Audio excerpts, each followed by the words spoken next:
A strawberries and cream dessert sandwich from M&S.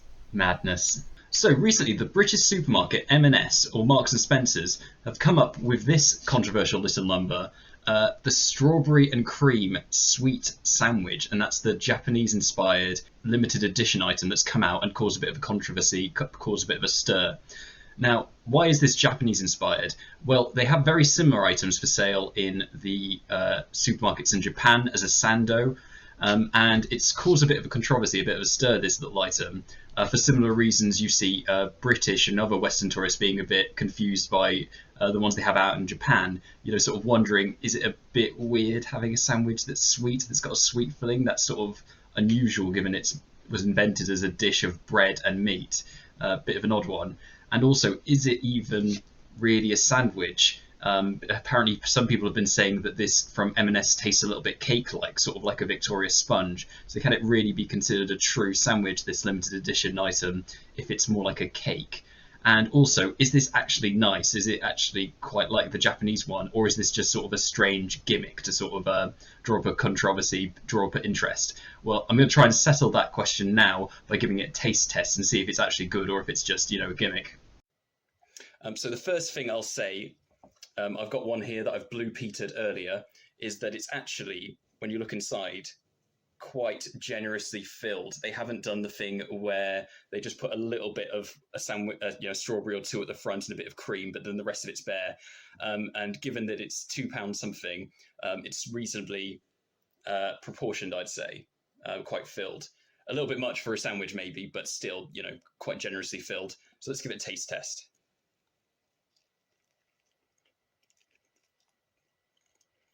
That is very solid, very tasty, I'd say. Strawberries are quite soft. There's a little bit of jam in there. It's quite sweet. It's not just a pure raw strawberry. And the bread is very soft. So I can see the cake-like element, but to me, it really does taste like bread. And so I'd say, first off the bat, for instinct, this to me really does feel like a sandwich.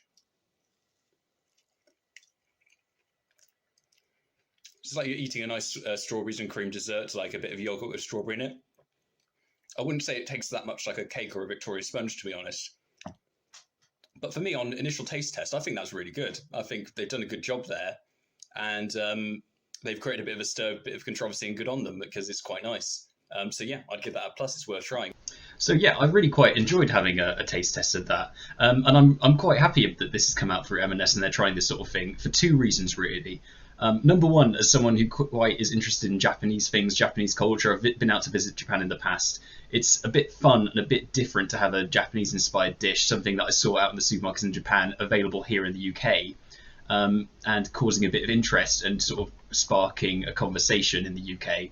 So as someone who appreciates that and who can't just pop out to Japan every week, given the time it takes to go there, the cost, the limited holiday I have, it's nice to have something like that just on your doorstep. And also, it's nice that it sparked a bit of controversy, interest in something Japanese. For example, I couldn't get this at my local M&S, and I had to try a separate M&S and go in there at 8 something in the morning just to get my hand on the limited number of these they had, just to be able to make this video and try it. So I'm quite happy that it sparked such an interest in something Japanese related.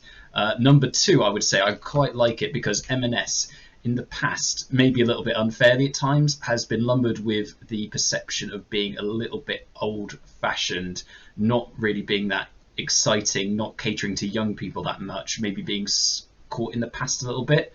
They've sort of made moves to change their brand and move away from that a little bit in the past. But I think this sort of innovative move of trying something new, trying something a little bit different, creating a bit of controversy and getting out there and adapting something from a different country and being the first one to do it is really good for them. It shows they're innovative, they're trying new things, and it creates a bit of a buzz, creates a bit of controversy, gets people in the door to try these things and to be the first and get the hand on this limited edition item, and that gets people in the door and gets them trying other things related to M&S and maybe even change the perception of it. So I really appreciate it as a sort of a risk they've taken, a business decision to sort of do something a little bit new and interesting and try something different, and I very much, as I say, I like that they've taken something Japanese inspired and tried that in the UK and see if it will work. And it sparked a bit of a debate, a bit of a conversation, which is fantastic, I think, for them. And good on them for trying it as a business idea. The only thing I'd say is maybe it's a little bit much for what it is. I paid £2.80 for this. and it's just the one sandwich rather than two, which you normally get when you pay a sandwich price. But I can't really complain too much given that it's quite full. And like I say, I've actively had to scramble to get one, so I can't really complain too much about the price. And it got, for the sake of a novelty and for trying something that reminds me of Japan, I'm fairly happy with what I paid as a one-off and a bit of an interesting experience to try this sweet sandwich. And I also very much like the idea that they might try other things like this, like other novel campaigns to get people in the door and new things, and that it's also inspired other people. For example, Subway have announced they're going to try a limited edition, 6-inch or foot-long sub filled with strawberries and cream, which is fun and interesting. I'll have to see if I can get in there and try that.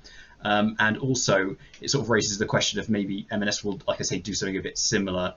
For example, there's a Family Mart mint chocolate ice cream sandwich, Sando, a little bit similar to the strawberries and cream one. So maybe that's something M&S could try. Maybe I've given them an idea there. Or they could try other sort of interesting novel items as like a limited edition, just to spark a bit of interest, spark a bit of controversy, just think outside the box. But yeah, I really quite enjoyed that for what it is, and like I say, it's a novel idea, so I appreciate that. So that's my thought on the M&S Sando. As a one-off novelty, I'd recommend it, and it's quite tasty, so yeah, I'd recommend.